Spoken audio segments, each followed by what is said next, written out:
As I and humanity alike learn new things about the universe, I am constantly astounded not only by how much information we can glean from even a single successful experiment, but also how much there is about how the universe works that we don't know.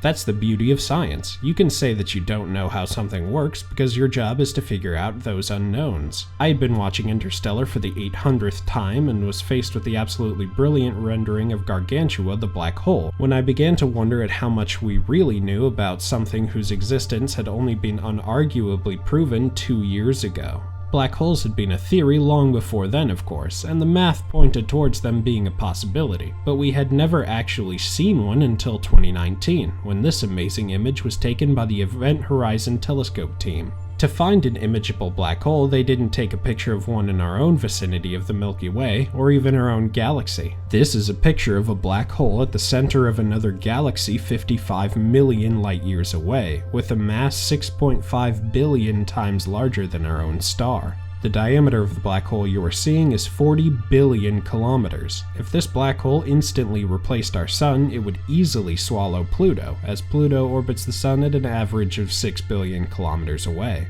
This is an inconceivably large monster that is wider than most star systems and capable of keeping an entire galaxy of stars orbiting it as the center of the galaxy Messier 87. This picture was created by 8 ground-based radio telescopes operating all at once around the planet, acting as one gigantic telescope to capture a 5-day exposure of the distant black hole's shadow. It has been praised as one of the most important scientific contributions since the Hubble Ultra Deep Field image, which had almost cost the man who imaged it his job. Robert Williams was the director of the NASA Hubble Institute when this image was taken, and he was certain that there were invisible galaxies hiding at the edge of the observable universe. He dedicated 10 days of the Hubble telescope's operation to imaging a tiny spot of space within the Fornax constellation. When the image came back, it revealed a 12 billion light-year deep image of over 10,000 galaxies that had never been observed before due to their distance. It, along with the image of the black hole, were incredibly important to science, as they revealed that there was more to the universe than we had previously seen.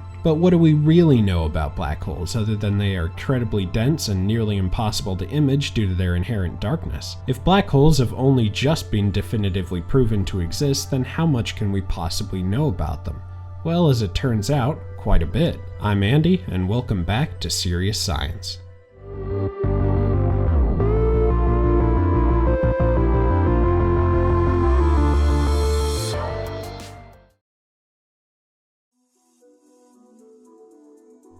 So to begin with the basics, what exactly is a black hole? It consists of one important piece that is not found anywhere else in the universe, an external event horizon. Now, other large bodies also have event horizons, as the definition of an event horizon is a horizon past which you cannot see events occurring. In simple terms, it is the size limit beyond which light itself is too slow to escape the gravity of that body. Event horizons can exist inside stars and large planets, as there will always be a point inside those bodies in which the mass of that body is so strong that light begins to turn backwards. This kind of event horizon exists within our own sun with its 330,000 Earth masses of weight, but is still quite small compared to the rest of the star and deep within its core. If you were to survive a trip to the sun's core, you would eventually reach a spot so dense that it has become an event horizon. The Earth itself has an event horizon at its core as well, but it is an area smaller than an atom at the direct center of Earth because the mass of the Earth compared to black holes is a minuscule fraction. But why is an external event horizon important? It means that whatever lies within that event horizon is so impossibly massive that the horizon has extended far above the point at which the mass creating it has stopped collapsing. The mass of the black hole is now made up of so much matter that the surface itself is inescapable, even to light. The event horizon that makes black holes special is also a curse to scientists, as it blocks any observable light from exiting the black hole and showing us what's really going on inside. We cannot bounce radar or scanning frequencies off of a black hole even if it were orbiting the Earth, as those frequencies are made of light and would therefore be eaten whole by the black hole and not return any useful data. Then how can we know anything about a completely invisible, impossibly dense, incredibly distant object? By the effects it has on nearby observable objects, such as stars or galaxies. A black hole is just another type of dead star, and is formed when larger stars than our own, from 3.3 times larger than our own sun and upwards, when the star runs out of usable fuel to keep itself from collapsing by generating immense heat pressure. Without this pressure supporting the gigantic mass of the star, it collapses at speeds nearly indistinguishable to the speed of light, as its outer layers come crashing down on the iron core of the star. If the iron core is large enough, this relativistic tidal wave of superheated plasma will bounce off of the core and explode forcefully out into space as a supernova. If the iron core isn't large enough to resist the collapse, it will shrink. A sphere of solid iron the size of Manhattan crumples like tinfoil and eventually passes the event horizon limit, becoming a black hole as the iron core shrinks into an impossibly small point of near infinite gravity. The only thing that can disrupt a black hole after this point is the pull of a larger body or black hole, or the joining with another black hole in an event called a merger. When two black holes meet, they have most likely captured each other in an orbit and will slowly fall towards its larger partner over thousands or millions of years. Once they do eventually collide, it creates the most powerful impact events in the universe, even though that event is invisible. If the energy from a black hole merger was released as light, it would outshine every star in every galaxy in the universe. But this energy is released as a mind-bogglingly powerful gravitational wave, as the fabric of space itself takes the brunt of the impact, radiating gravity outwards at the speed of light. These gravitational waves have been captured here on Earth at the LIGO telescope, which is comprised of a 4,000-meter-long interferometer. An interferometer is just a long tube with a laser and a mirror at one end. This laser beam is bounced back and forth from several mirrors and observed carefully for changes in the beam's direction. Gravity waves will slightly change the direction of the laser beam, and their intensity, origin, and cause can then be determined from how far the laser moved and how quickly it occurred. Most merger waves we detect are from the joining of two or more neutron stars, another name for the leftovers of dead stars where the iron core was large enough to resist becoming a black hole, but just barely, and neutron stars have amazing properties all their own that I may cover in a future video if you guys are interested. But what else can we learn from observing the effects of black holes?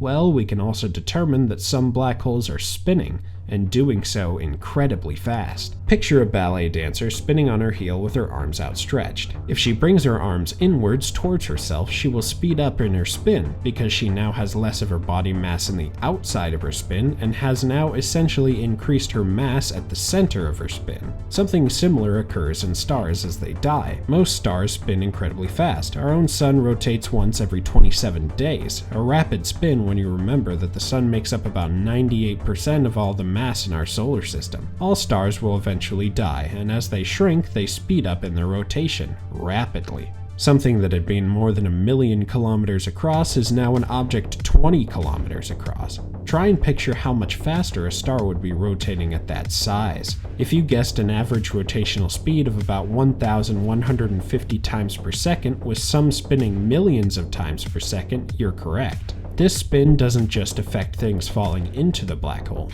The spin becomes so fast and intense that it begins to drag and fold space-time around the black hole, creating a region above the event horizon called the ergosphere. This wouldn't be a place you would want to visit either, as space-time isn't completely broken, but isn't 100% normal either. With time itself being folded onto other portions of space-time, it creates a super strange region of bent physics in which short jumps of time travel and even physical travel may be possible. If you were to enter the ergosphere, you would most likely be disintegrated by the immense heat and radiation emitted by the black hole, while being spun to an orbital speed close to the speed of light. Picture being tossed into a massive bucket of molten plutonium and spun around on a string faster than any man or machine could ever fling you.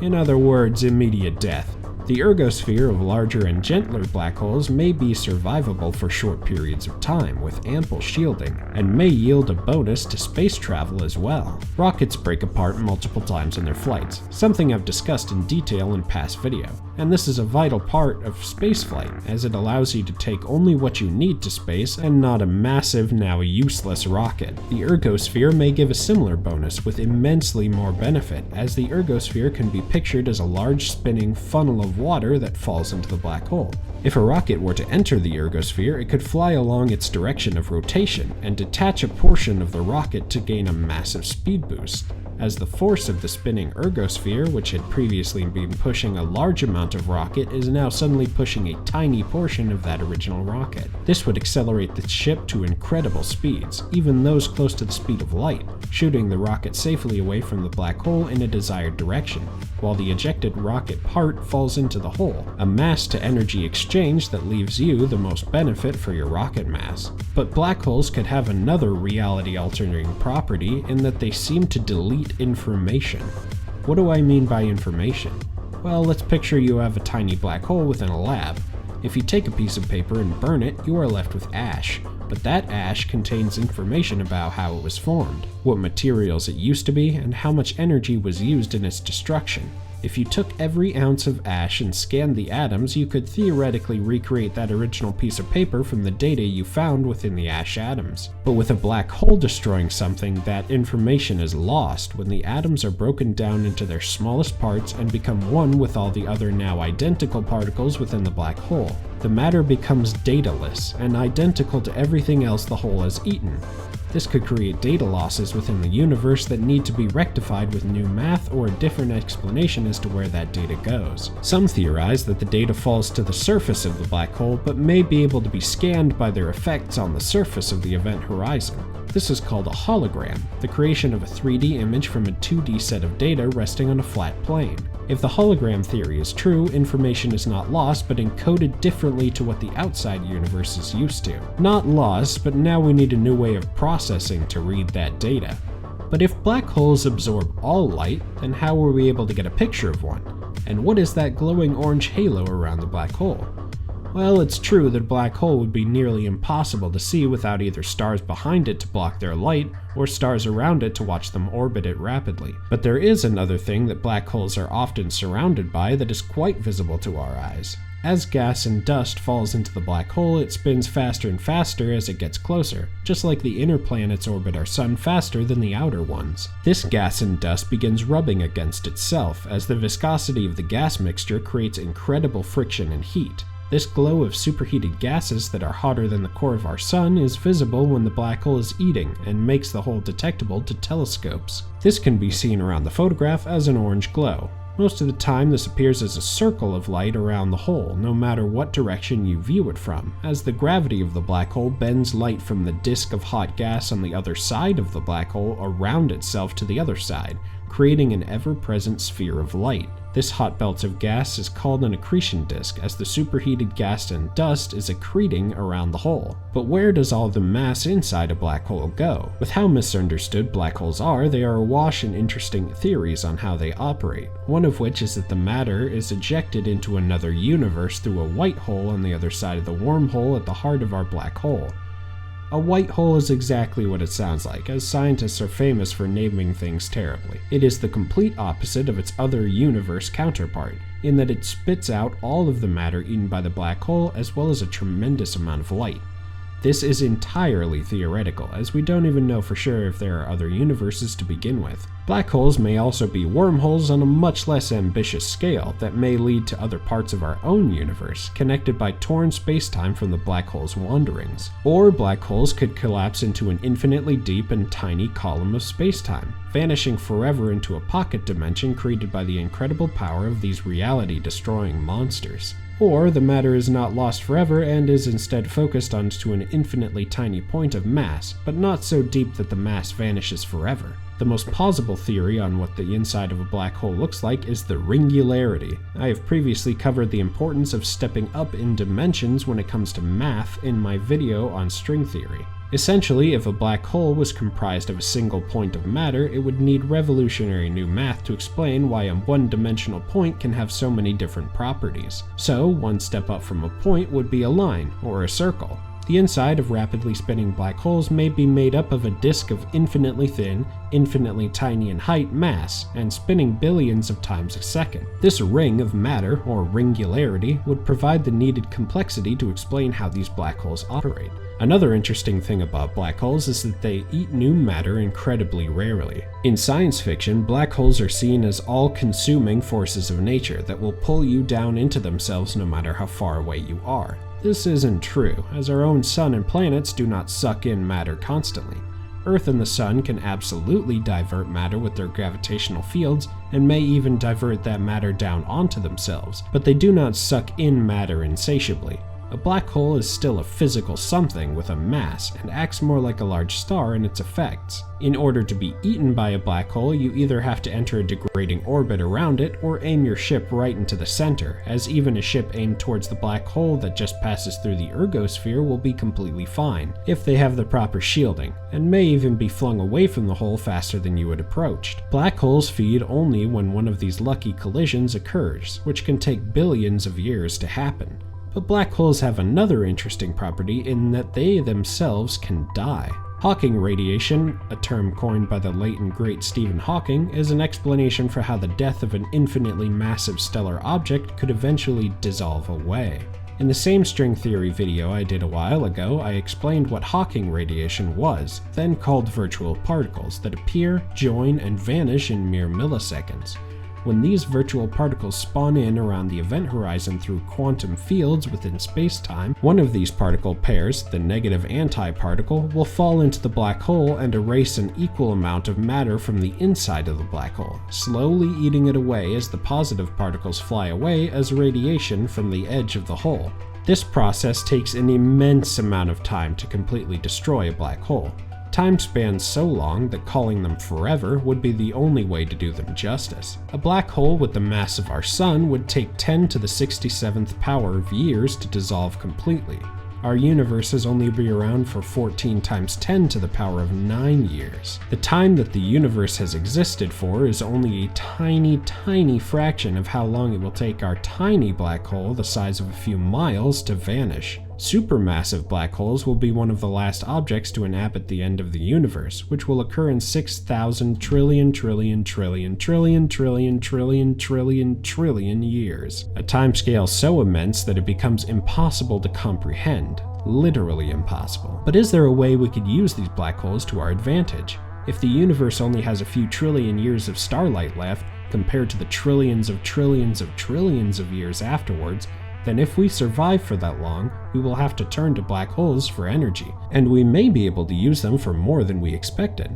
For one, they are great ways to change the direction of spaceships without using fuel. In space, things that travel in one direction at a certain speed will do so forever if not acted upon by another force. It is incredibly hard to change direction of travel in space, as if you want to turn 90 degrees, you have to come to a complete stop, turn, and then fire another large portion of fuel to accelerate in that direction. But ships may be able to pass close to black holes as their gravity will twist your orbit around the black hole and shoot you out traveling in a different direction. Another use for them could be in power generation, as beams of high-energy radiation could be shot at the edge of a black hole surrounded by a large mirror orbiting closely around the hole. The radiation would pass into the ergosphere and undergo a process called super radiant scattering, where the wavelength of the radiation is increased by the rotational speed of the black hole. Some of this radiation would be eaten by the hole, but most would bounce off the mirror and back into the ergosphere again and again and again until a panel in the mirror can be opened to harvest the now incredibly powerful beams of radiation for use in heat reactors or other energy storing methods. They could also be used as time machines. Remember Interstellar again? One of the plot points of the movie is that as they get closer to the black hole, time on the outside of the hole begins to speed up, while they experience the normal amount of subjective time. This means that their little stunt on Dr. Miller's planet, which orbited close to the black hole, cost them an external slip of 23 years on Earth, while the crew only experienced a few hours on the planet. This is true, as massive bodies that create dips in space also do so with time. The farther away from a massive body you get, the more real time you will experience. Here on Earth, time travels faster, to an extremely tiny degree, than the time experienced by the rest of the natural universe. Black holes could be used as fast passes to the distant future, as you could park around one in a stable orbit and rest there for a few years only to discover thousands had passed by around you. At the end of the day, we know a lot about black holes, but nowhere near enough to fully understand them. Getting to one to do experiments around is already a monumental challenge, as the closest one to Earth is 1,500 light-years away, and only 4 million times the mass of Earth's sun. A comfortably large but also inconvenient distance away. We may never get to see the center of one, as nothing we know of can return from the event horizon, meaning no probes and no landing parties. But humanity has amazed itself many times before with its scientific discoveries, and the future of black holes, for however dark they may be, is looking bright. Thank you all so much for watching. And thank you to all of the new members of the pack. Once upon a time, this channel had a dream of reaching 100 subs, and that goal was absolutely blown out of the water by all of your incredible support and enthusiasm for science. It is a genuine joy to read and respond to all of your comments, and if you have a topic you'd like explained, then do not hesitate to comment it. I've already done one video on a subject someone had commented about, and I aim to make many more as your suggestions come in. I have many other topics to cover in the future, and I hope to see you there. Only about 1% of my viewers are subscribed, and it would mean more than you know if you would join as well. I am not growing numbers for monetization, as I have promised to never put ads on my videos, and will continue keeping that promise. If you do see ads, it's YouTube adding them without my consent, as I'm still a smaller channel that has no control over them. Once I reach enough subs, I will hopefully gain access to the monetization system and remove YouTube's access, if such a thing is possible. Thank you all again so very much, and I'll see you in the next video. Toodles.